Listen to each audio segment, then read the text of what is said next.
We are students at the University of Free State in the central South Africa. The university tells us that it values social justice and that it embraces diversity, inclusivity, and academic excellence, and aims to be welcoming and safe.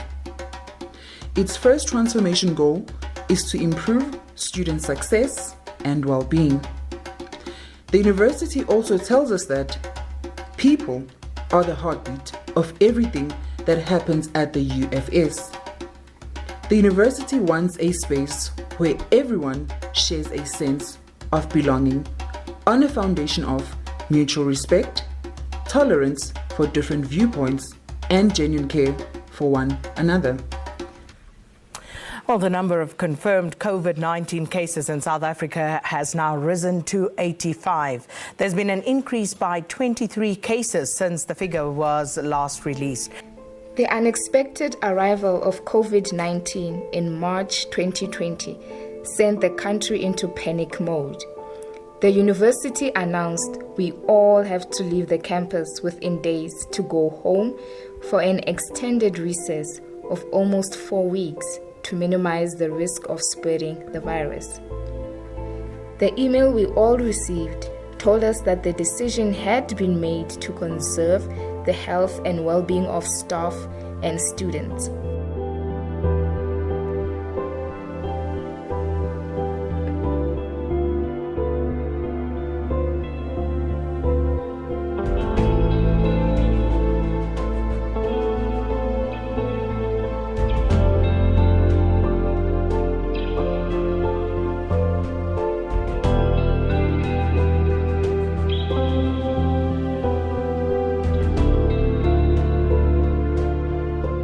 From the perspective of an international student, I think that the university could have consulted a bit more.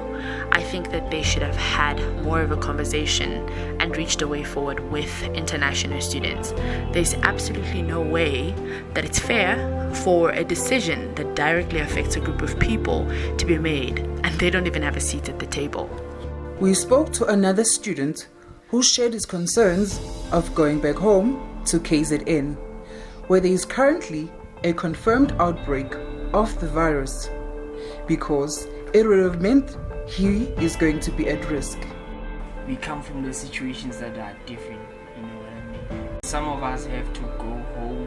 What about what's going to happen when I'm at home and I don't have Wi-Fi? We spoke to Tyrone Willard, a member of the Student Representative Council, with responsibility for all on-campus residences. He expressed his own concerns regarding how the university's decisions were impacting on students' well-being. He remarked that the students and the SRC had not been included in the decisions made.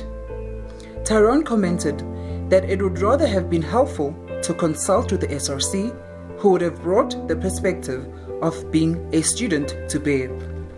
Anna-Marie Meintjes, a university researcher from the Center for Teaching and Learning, clearly stated in her research findings that data for our students is extremely expensive.